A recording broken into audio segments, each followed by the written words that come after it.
Hola, mi nombre es Roselia Zelaya Ríos, soy del Instituto Tecnológico del Valle de Etla y estoy en la materia de electromagnetismo que lo imparte el profesor Salomón Rodríguez Bonilla.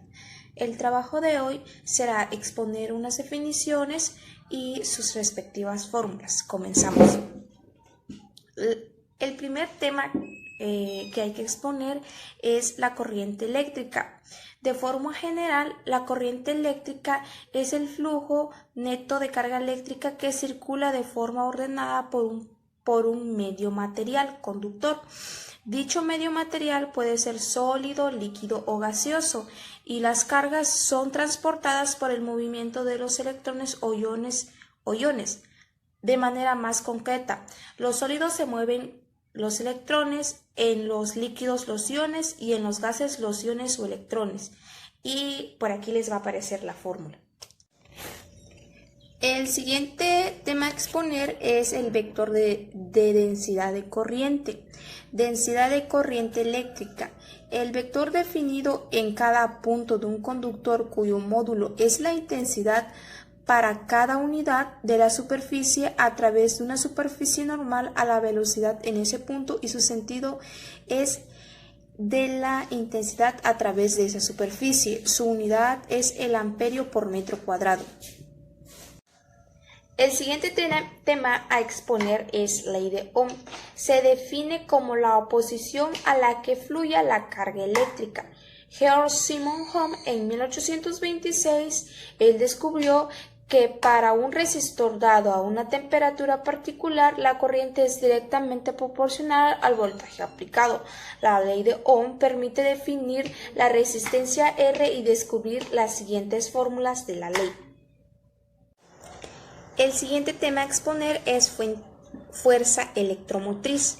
Una fuente de fuerza electromotriz es un dispositivo que convierte la energía mecánica, química en energía eléctrica, necesaria para mantener un flujo continuo de carga eléctrica.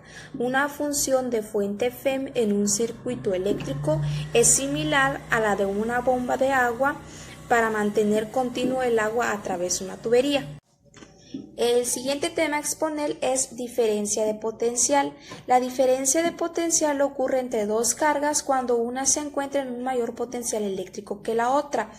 Este concepto es análogo a diferencia de temperatura. Por ejemplo, cuando un cuerpo se encuentra con mayor temperatura que otro, ocurre una transferencia de calor. En términos eléctricos, cuando se presenta una diferencia de potencial, se propicia el desplazamiento de una carga, es decir, la corriente eléctrica. El siguiente tema a exponer es potencial eléctrico.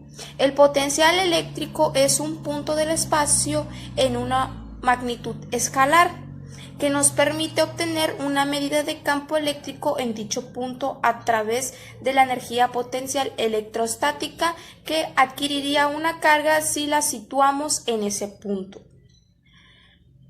La potencia eléctrica P es la tasa a la que se gasta la energía eléctrica o trabajo por unidad de tiempo.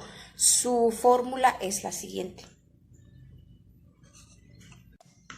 El siguiente tema a exponer son circuitos resistivos simples. Un circuito resistivo, aquello en los que los receptores son resistencias, se clasifican en tres tipos de acuerdo con el tipo de conexión de resistencia.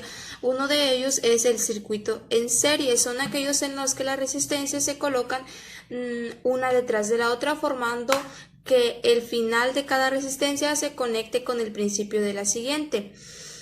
Y así sucesivamente. El siguiente es circuito en paralelo. Son aquellos en los que los principios de las resistencias se encuentran unidos entre sí mediante un cable y los finales de las resistencias también están unidos mediante otros cables. Y por último estamos circuitos mixtos. Se resuelven como una combinación de los casos anteriores. El siguiente tema a exponer son las leyes de Kirchhoff. Bueno, la primera ley nos dice que se puede generalizar la primera ley diciendo que la suma de las corrientes entrantes en un nodo son iguales a la suma de las corrientes salientes.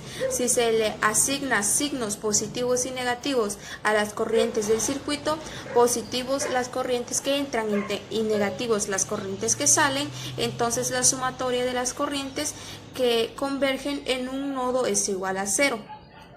La segunda ley nos dice que la aplicación de la segunda ley se utiliza cuando un circuito posee más de una batería o varios resistores de carga. En este caso ya no resulta tan claro cómo establecer la corriente por el mismo. En este caso se aplica esta ley a lo que nos permite resolver el circuito con la gran claridad. Como último tema a exponer tendremos la ley de Joules. La ley de Joule nos dice que cuando la corriente eléctrica atraviesa un conductor, este se calienta emitiendo energía, de forma que el calor desprendido es directamente proporcional a la resistencia del conductor, al tiempo durante el que está circulando la corriente y al cuadrado de la intensidad que lo atraviesa.